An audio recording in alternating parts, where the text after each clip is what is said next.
Imagine boarding the most luxurious ship ever built. A floating palace so massive, so advanced, that many believed it was impossible to sink. The world's richest passengers walked its grand staircases. Families dreaming of a new life in America filled its decks. Everything seemed perfect.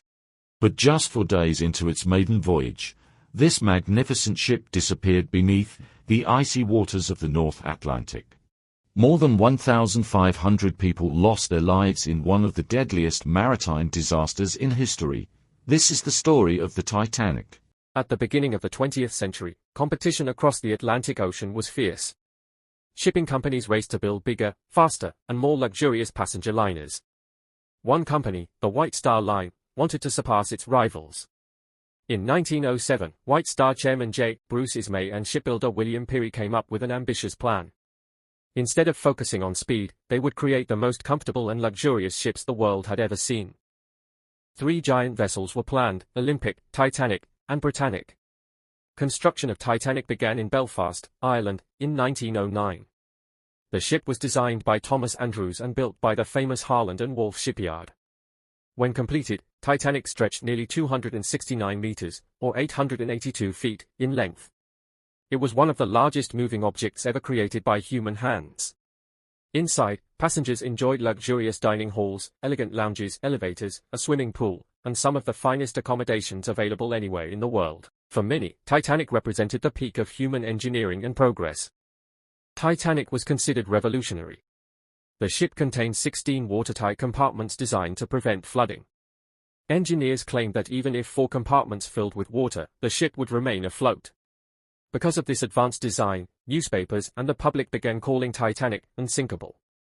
It became a symbol of confidence, technology, and human achievement. But hidden within that confidence was a dangerous assumption that nature could be controlled. And soon, the Atlantic Ocean would prove otherwise. On April 10, 1912, Titanic departed from Southampton, England. Its destination was New York City. More than 2,200 people were on board. Among them were some of the wealthiest individuals in the world, including John Jacob Astor, Benjamin Guggenheim, and Isidor Straus. The ship first stopped in Cherbourg, France, and later in Queenstown, Ireland, before heading across the Atlantic. Passengers enjoyed luxurious meals, elegant music, and breathtaking views from the decks. Everything appeared normal. Yet far ahead, floating silently in the darkness, a deadly threat waited. Icebergs. Several ships had already reported dangerous ice conditions in the North Atlantic. Warnings were sent by radio throughout the day. But Titanic continued forward at nearly full speed. Nobody imagined what would happen next. The night of April 14, 1912, was unusually calm. The sea was flat. The moon was absent.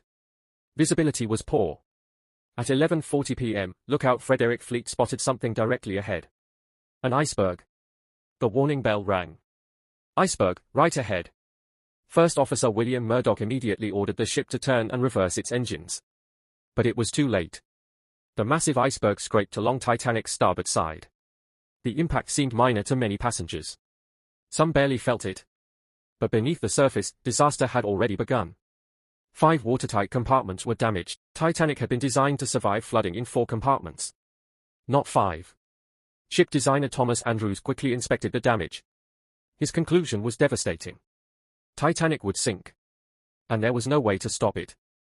As water poured into the ship, distress signals were sent into the night. Nearby ships received the calls, but help was still hours away. Meanwhile, lifeboats were prepared. Here, another tragic problem emerged.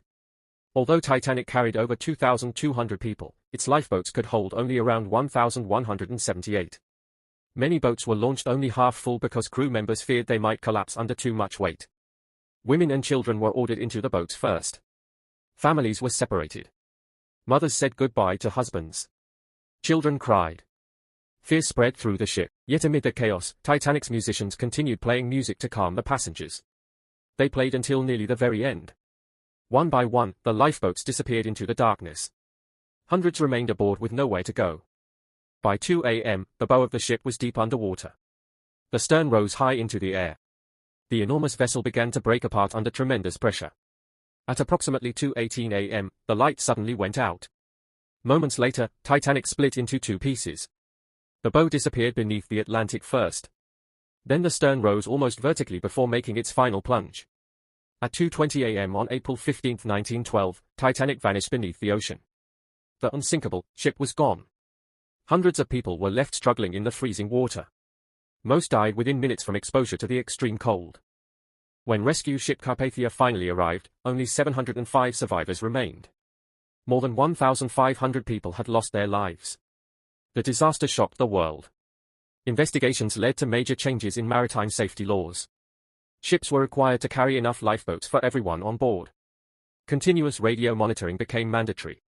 And the International Ice Patrol was established to monitor dangerous icebergs. More than a century later, Titanic remains one of history's most powerful symbols. A story of ambition. A story of human error, and a reminder that even the greatest creations can be humbled by nature. The legend of Titanic lives on beneath the depths of the Atlantic Ocean. Waiting. Silent. But never forgotten. Thanks for watching. Subscribe to Epic History Vault and hit the bell icon so you never miss our next journey into history.